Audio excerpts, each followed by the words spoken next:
Hola, ¿cómo están? Bueno, vamos a seguir con otro concepto importante que es el concepto del espacio.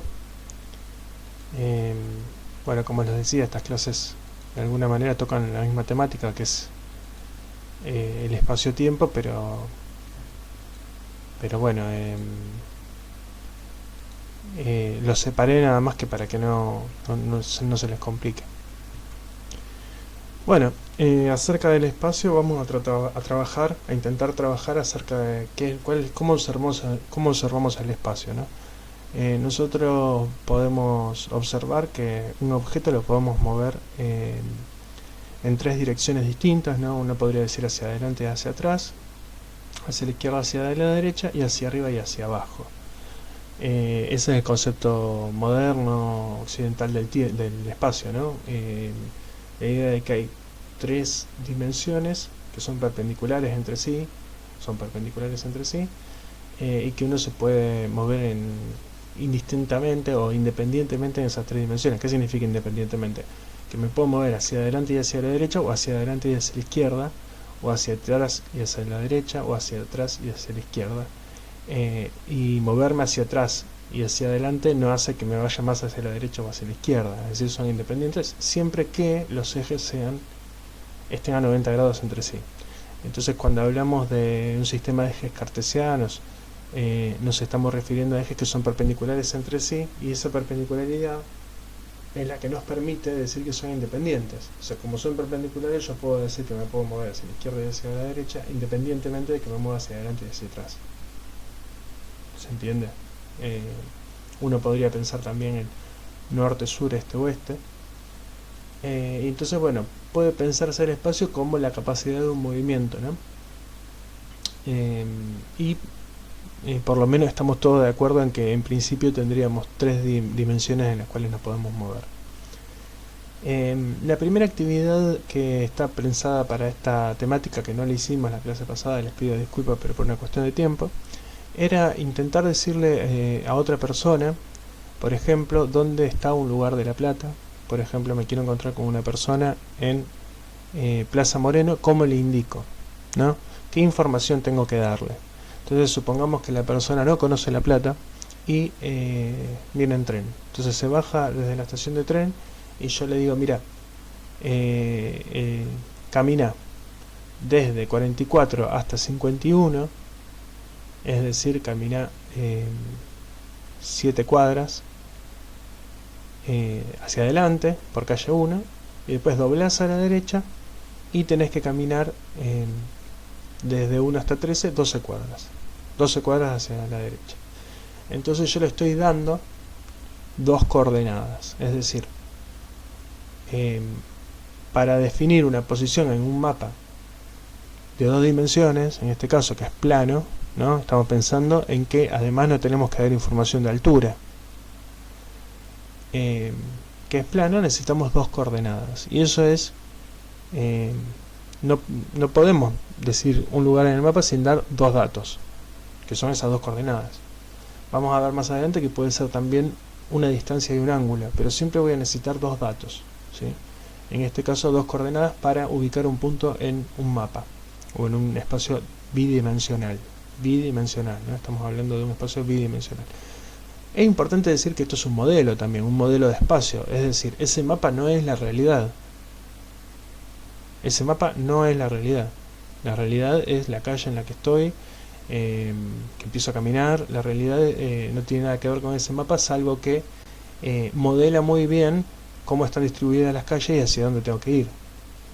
Entonces es importante acá que estamos hablando de un modelo del espacio, no del espacio en sí, porque es algo que cada uno lo vivirá distinto. Bueno, entonces, algo importante es que si yo a la persona le digo, mira, tenés que caminar tantas cuadras y tantas cuadras, y no tengo en cuenta de dónde parte, no va a llegar. Es decir, si esa persona, en vez de venir en colectivo, en vez de venir en tren, venía en colectivo y se baja en la terminal, y yo le digo, camina 6 cuadras para adelante y 12 para la derecha, no va a llegar a Plaza Moreno. Va a llegar un poquito. ¿Por qué? Porque no partió del mismo punto. Entonces acá me estoy refiriendo a que es importante tener en cuenta que en todos cada vez que nosotros damos una posición, nos estamos refiriendo a un origen de coordenadas. Es imposible escribir una posición sin antes fijar un origen de coordenadas. Es decir, cada vez que yo doy una posición está referida a un origen de coordenadas. Entonces, fíjense que estamos hablando de coordenadas. Significa un par de números que está ordenado. ¿Qué significa que está ordenado? Vamos a eso. Ahora vamos a eso y después. Bueno, dijimos un origen de coordenadas, ejes coordenados, un origen, ejes coordenados y una escala.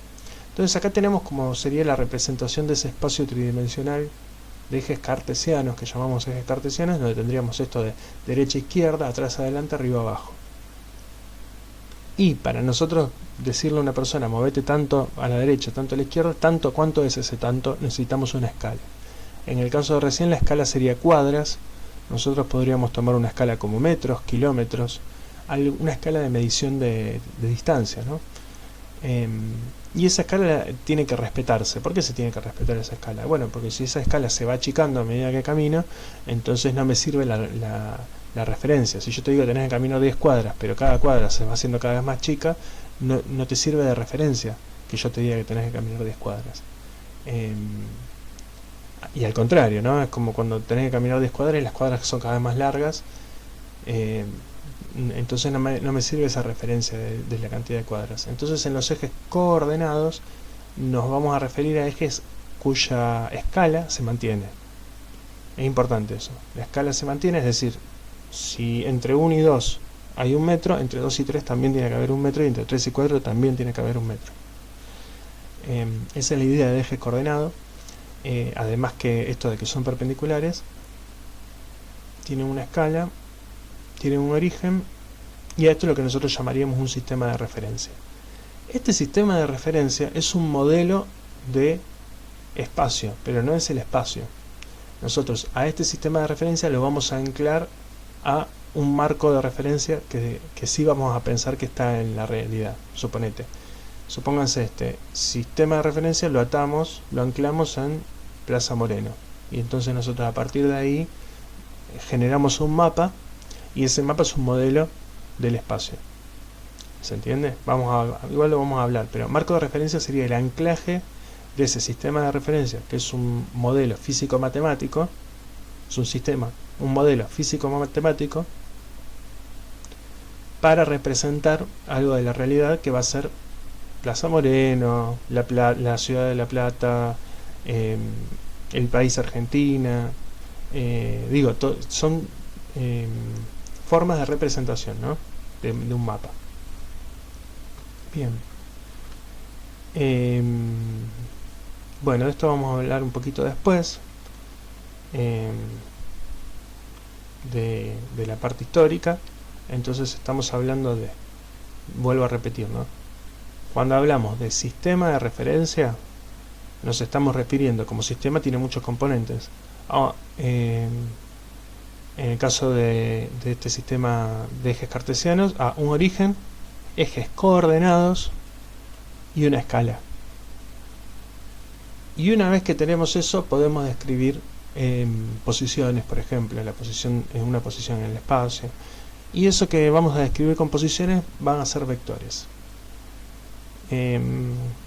Voy a grabar otro video acerca del uso de vectores porque sé que les complica, pero acá tenemos por ejemplo un ejemplo en 2 dimensiones podemos pensar un desplazamiento entre A y B, es decir que estos podrían ser cuadras, y entonces una persona camina 3 cuadras hacia la derecha y 2 cuadras hacia el norte, supongamos, y el desplazamiento está marcado por este vector que va de A hasta B.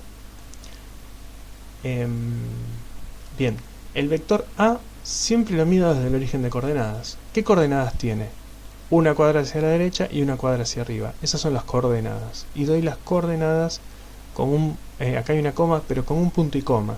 ¿Por qué con un punto y coma? Porque podría ser que que quiero describir algo cuyo número es 1,5 y me van a aparecer un montón de comas, y entonces acá en el medio pongan un punto y coma. para que se entienda que esta es la primera coordenada y esta es la segunda coordenada.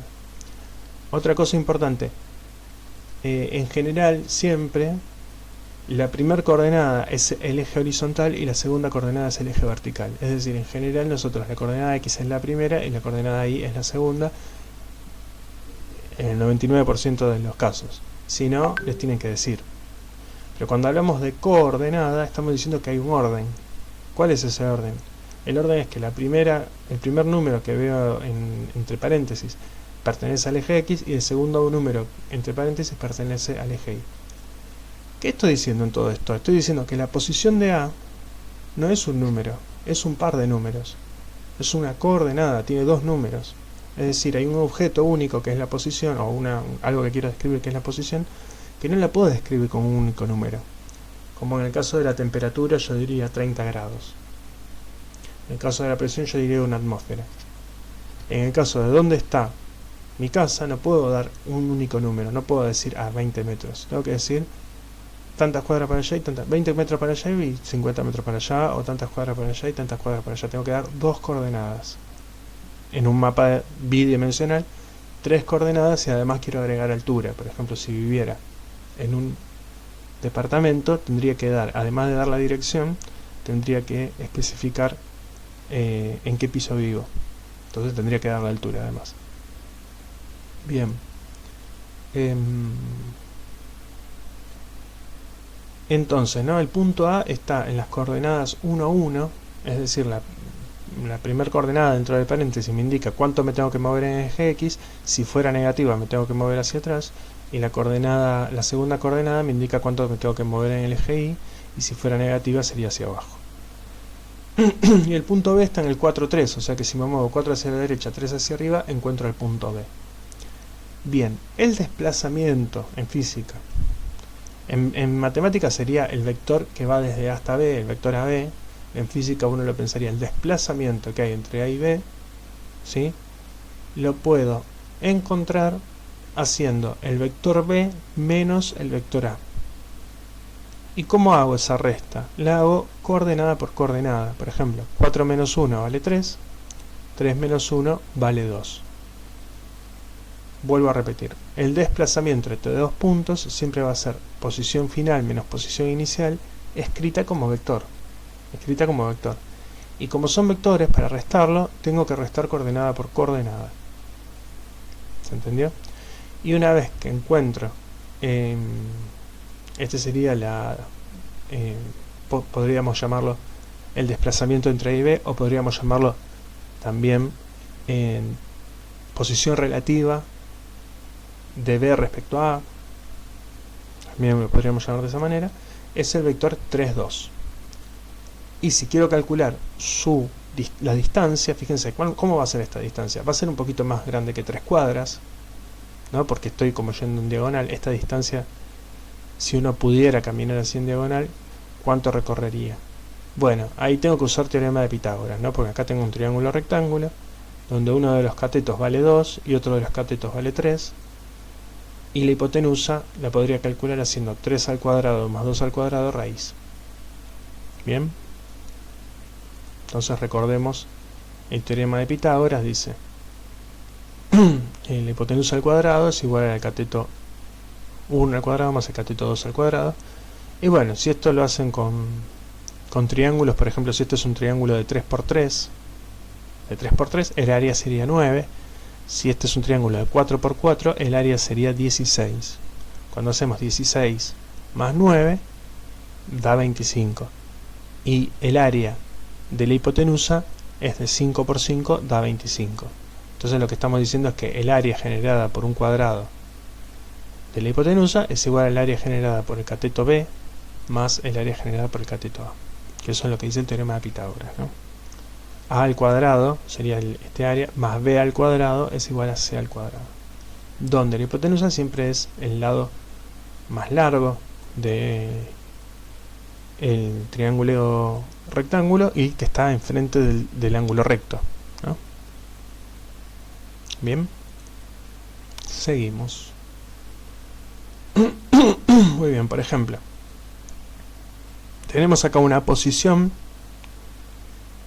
que es la posición 4, 3, en ese orden, siempre doy X primero y después, por eso es par coordenado, es la posición del punto este que está acá, el punto 4, 3. Que para encontrarlo me tuve que caminar 4 en la dirección X positiva, 3 en la dirección Y positiva. Si me dieran la posición Y negativa tendría que ir para abajo, si me dieran la posición X negativa tendría que ir hacia la izquierda.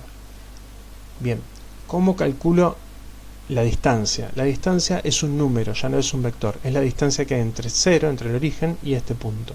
¿Cómo la calculo? Bueno, calculando el módulo del vector, que el módulo está referenciado acá con estas dos barritas.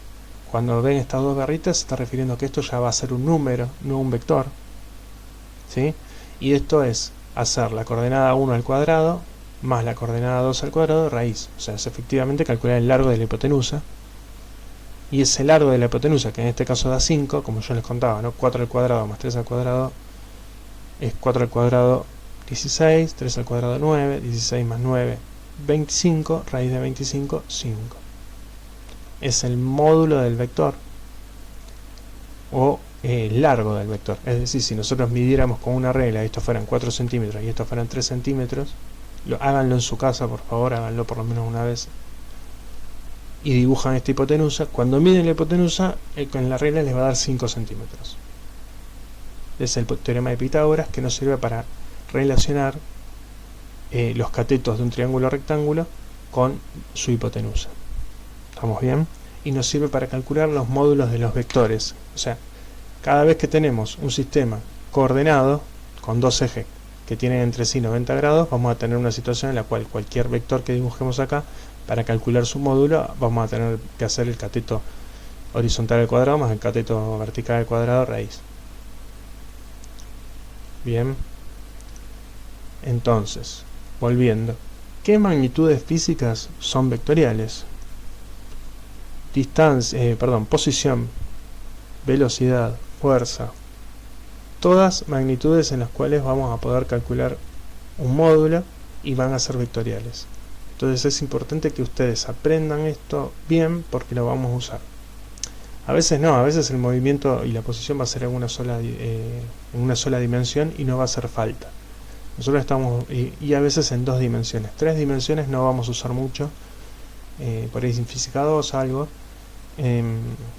pero bueno, 2 dimensiones sí, es importante que sepan cómo trabajar con magnitudes vectoriales, es decir, que tienen 2 dimensiones o más, o 3 dimensiones. Bien, bueno, entonces, si nosotros tenemos 2 coordenadas cartesianas, eso significa que este es el vector B y conocemos su componente X y su componente Y, es decir, vamos a hablar de componentes de vectores, su componente X y su componente Y. El vector B está escrito con B corta. El módulo del vector va a ser la componente X al cuadrado más la componente Y al cuadrado raíz, ¿no? Acá esa raíz está pasada al otro lado como al cuadrado. Pero para calcular el módulo tengo que hacer la coordenada X al cuadrado más la coordenada Y al cuadrado raíz. Esto sería si yo quiero dar el módulo. Y si quiero dar el ángulo, tengo que despejar acá el ángulo, sería la arcotangente de la coordenada Y sobre la coordenada X. La arcotangente de la coordenada Y sobre la coordenada X. Probablemente grabe otro video acerca de esto, si no es muy claro, haciendo alguna cuenta, contando un poco mejor.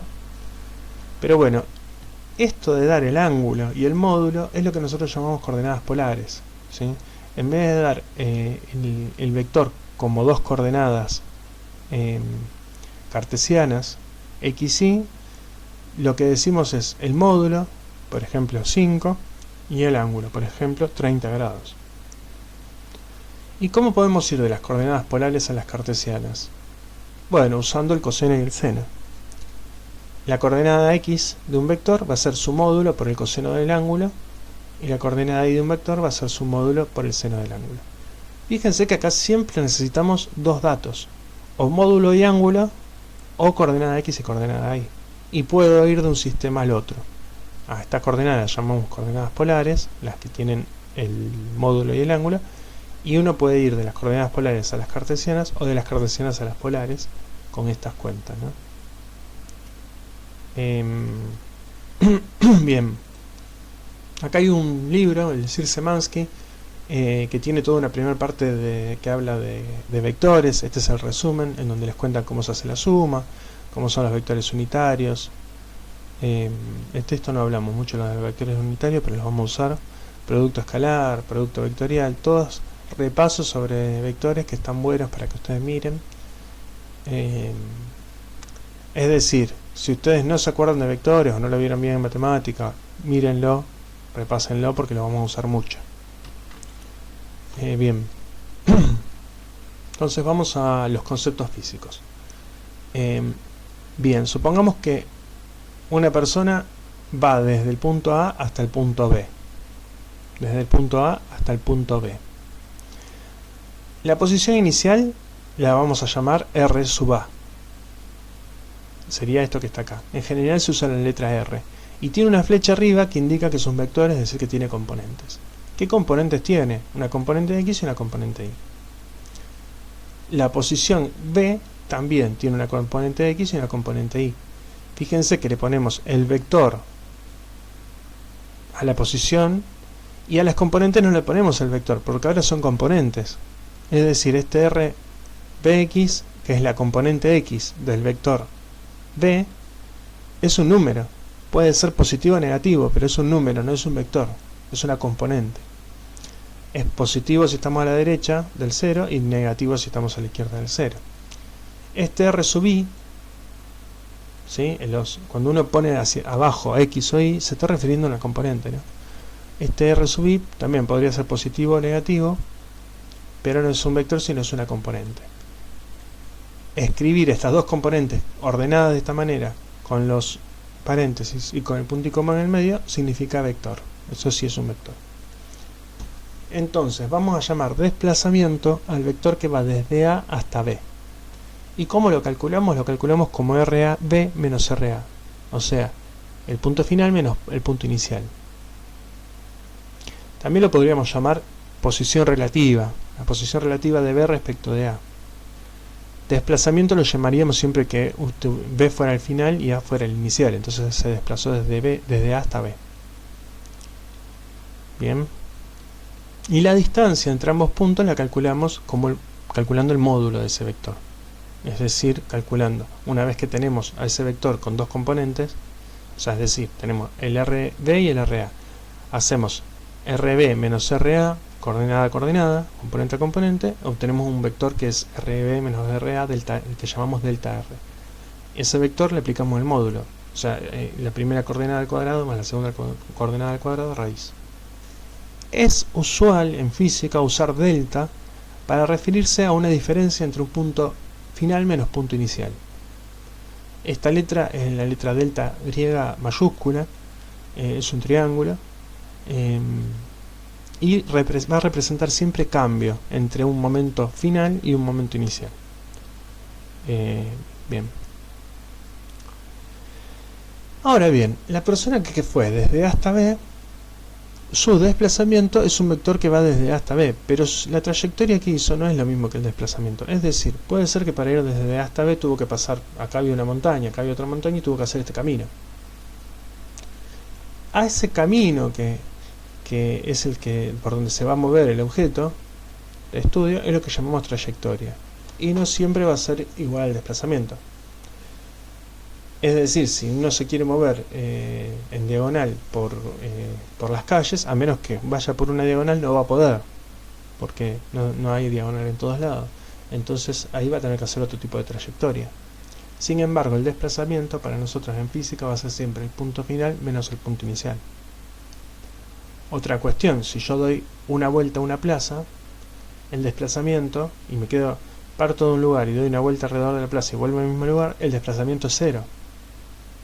Sin embargo, la trayectoria no es un punto, y el camino recorrido total tampoco es 0, ¿no? Entonces también tener eso en cuenta, ¿no? Vamos a usar mucho desplazamiento nosotros en física, es decir, posición final menos posición inicial. en general en una dimensión, que va a ser más fácil, porque van a ser, no van a ser vectores, pero podrían ser vectores. Bueno, algo importante es que cuando nosotros modelamos un desplazamiento en un sistema de ejes coordenados, estamos modelando ese objeto como una partícula.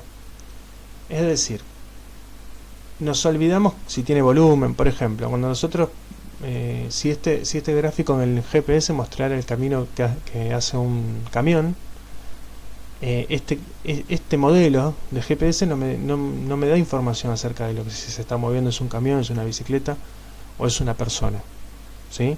Y probablemente si es un camión, una persona en bicicleta, el camino podría ser otro, porque por ejemplo para ir en autopista no puedo subir en bicicleta. Sin embargo, el modelo para todos es el mismo. ¿Cuál? El modelo de partícula. ¿Por qué partícula? Porque al objeto que se mueve lo vamos a modelar como si fuera un punto en un mapa, ¿sí? Eso no es real, es decir, no somos partículas, un camión no es una partícula, y entonces este modelo va a tener sus limitaciones. ¿Se entiende? Por ejemplo, una partícula, para dar un ejemplo, ¿no? Una partícula no puede rotar porque si rota se ve siempre lo mismo.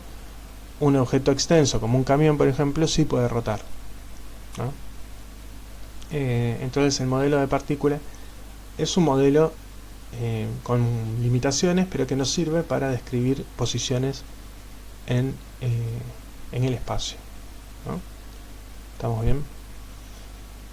Bien. Entonces, bueno, de esto importante, estas definiciones son muy importantes de estos conceptos, y que se hagan alguna cuenta. Por ejemplo, acá tienen dos posibilidades, no dos vectores, RB 5, 6, el RA el 2, 1, y el desplazamiento. Para un objeto que va del 2, 1 al 5, 6, el desplazamiento es, hacemos 5 menos 2, 3, 6 menos 1, 5, y lo que estamos diciendo es que se desplazó 3 hacia la derecha y 5 hacia arriba. ¿Entiendes? O sea, 3 en el eje X y 5 en el eje Y. Y el módulo del vector de desplazamiento, que sería la distancia de alguna manera recorrida, sería 3 al cuadrado más 5 al cuadrado, en este caso 3 al cuadrado es 9, 5 al cuadrado es 25, 9 más 25 es 34, raíz de 34, es un número que no es un número entero, es un número real. Bien, otro modelo, por ejemplo, de una forma de describir el espacio que no es con coordenadas cartesianas, es lo que llamamos coordenadas esféricas o coordenadas también polares. En este caso vemos como coordenadas esféricas la latitud y la longitud, es decir, hay otras formas de describir el espacio. Por ejemplo, la latitud y la longitud es otra manera, no son ejes cartesianos, ya que estos ejes verticales, por ejemplo, no son perfectamente paralelos, sino que se tocan en el polo sur y en el polo norte. Y eso implica que es un modelo, ¿no? Que no es la realidad, de vuelta, es un modelo.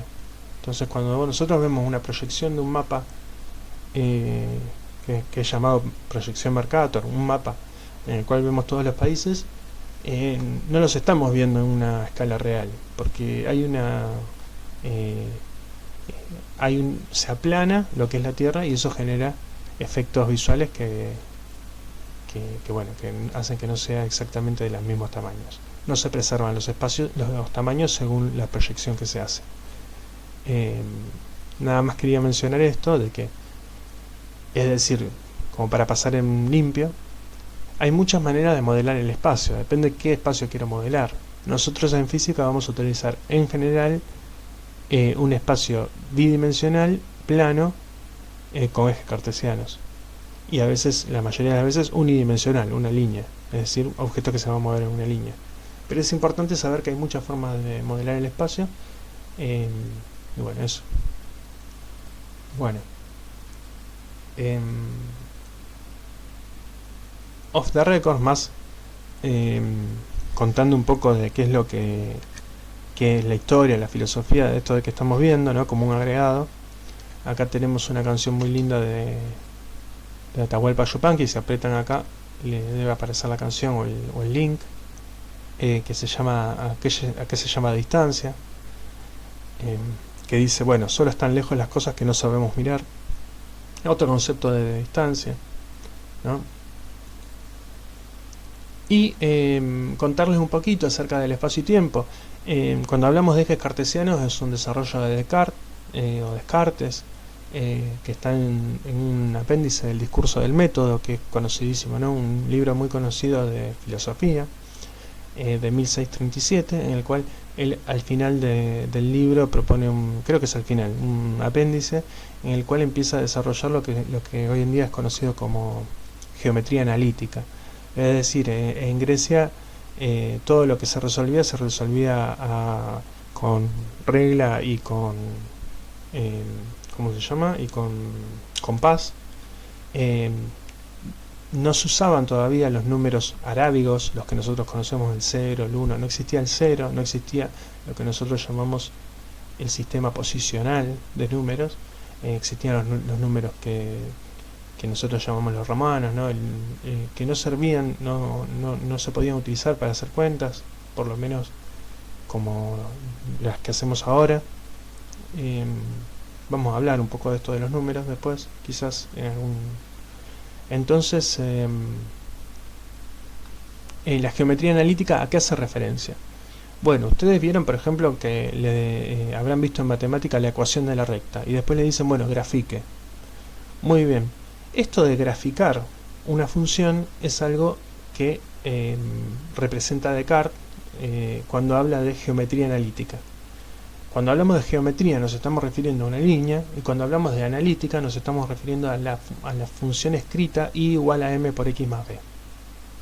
Entonces lo que Descartes desarrolla en su discurso del método, en este apéndice, es que hay una correspondencia entre escribir y igual 3 por x más 8 y dibujar una recta que tiene pendiente 8 y ordenar el origen 3 en un sistema de ejes x, y. Esto es de esta época, es decir, es algo moderno, y dio pie a muchísimos desarrollos, ¿no? Es lo que se llama geometría analítica, vuelvo a repetir, ¿no? Entonces,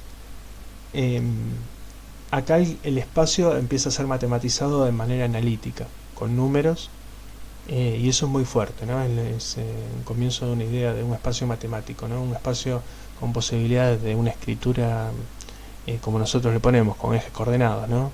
Dos números, ponemos dos números con un punto y coma en el medio. Eso es de esa época, pensar el tiempo de esa manera. Kant, 1781, crítica de la razón pura, aparecen también el concepto, la pregunta es, bueno, una cosa que no mencionamos de Descartes, ¿no? Pero ustedes ya seguramente la conocen, ¿no? La idea de pienso luego existo, es, no es, bueno, y acá está el mate luego existo, se ve medio pixelado, pero mate luego existo, uno diría, bueno, acá en Argentina y también Uruguay, en Brasil también se toma mate, uno primero se toma un mate y después existe, ¿no? Pero el pienso luego existo, la idea de la palabra luego tiene un sentido de porque existo porque pienso, de lo que genera la existencia, es un luego que viene de la lógica, ¿no? Porque pienso, existo. Es decir, el existir está supeditado al pensar, porque el que piensa es el que crea al sujeto, el sujeto se crea pensando, es una idea moderna de esa época, y ese pensar significa, a ver, ¿qué es lo que pienso yo? Bueno, en ese pensar aparecen categorías. ¿Qué categorías aparecen? La del tiempo, la del espacio, eso es lo que va a decir Kant. Nosotros tenemos en nuestro pensar categorías para entender la realidad. Ese espacio, ese tiempo son modelos. ¿Existen realmente? Bueno, es una pregunta que Kant por lo menos no se pregunta, sino que dice, no sé si existen o no, pero sí lo que es seguro es que es nuestra forma de conocer. O sea que nosotros venimos seteados a una forma en la cual nuestra forma de conocer tiene que ver con entender cosas en un espacio y en un tiempo. Y eso es lo que llama razón pura, ¿no? En la crítica de la razón pura. Y bueno, y en Descartes, esto de pienso luego existo y de la duda, tiene que ver también con un método, que es el método de la duda, ¿no? El método de la duda, por eso el discurso del método, ¿no?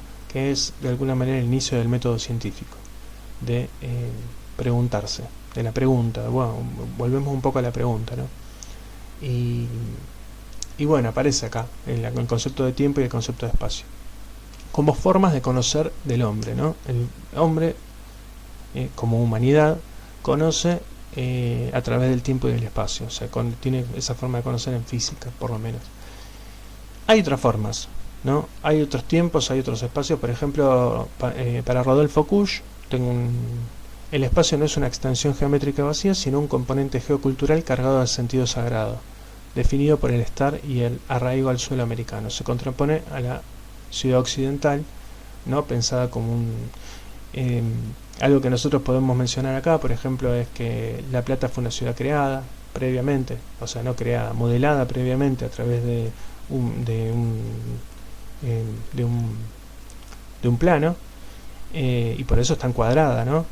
Y las calles se llaman 1, 2, 3, ¿no? Es un modelo muy cartesiano. Cuando hablamos de la ciudad de La Plata, por lo menos, estamos viendo un modelo de espacio cartesiano, bidimensional, y aparece ahí muy fuerte el sistema de coordenadas, ¿no? Podría haber uno no se podría imaginar esa ciudad entre montañas en donde no se puede hacer un plano, ¿no?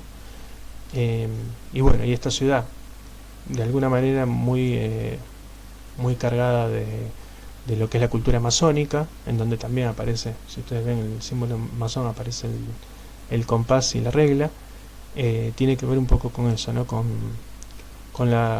el iluminismo, con la idea de que a través de esta razón y estas formas de pensar el espacio y el tiempo, uno puede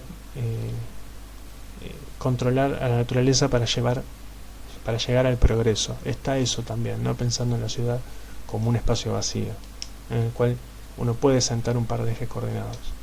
Así que bueno, yo les propongo que piensen también en las ciudades que son creadas, como la ciudad de La Plata, en qué es lo que sucede cuando uno piensa en un modelo previo y lo implanta, ¿no?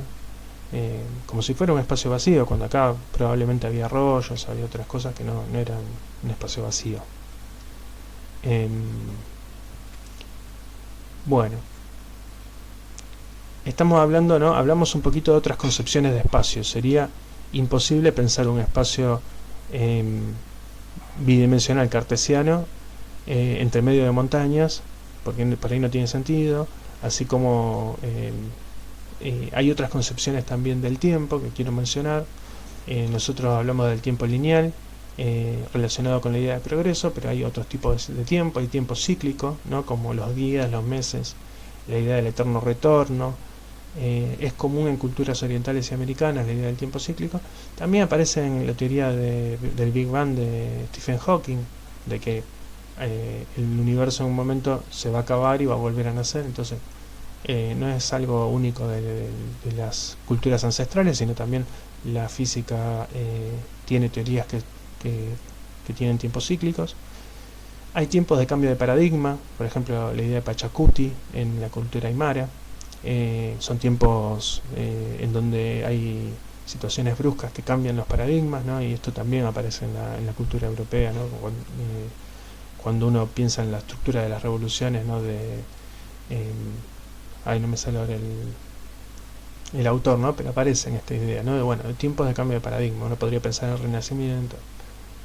Y después hay momentos en los que no hay tiempo, ¿no? Uno puede pensar también el día fuera del tiempo en el calendario maya, o el mundo platónico de conceptos o leyes, ¿no? Hay cosas que están fuera del tiempo, ¿no? ¿Dónde están las leyes? ¿Las leyes tienen un comienzo y un final? Son preguntas que vienen como para romper la idea de tiempo lineal, que está bueno romperla un poco, por más que la usemos mucho en física. Y bueno, después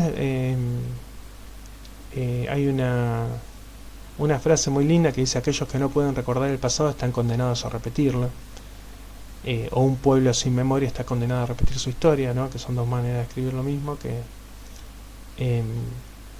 que la idea es pensar, ¿no? Si lo que hace que el tiempo vaya para adelante es efectivamente el tiempo o es o es la memoria, ¿no? del pueblo. Pero está bueno pensar esto en otro tipo de tiempos, ¿no? Porque a veces la manera occidental de ver el tiempo es muy aplastante. Así que bueno, esto un poco de lo que es la filosofía o lo que está rondando alrededor de la idea de espacio y el tiempo.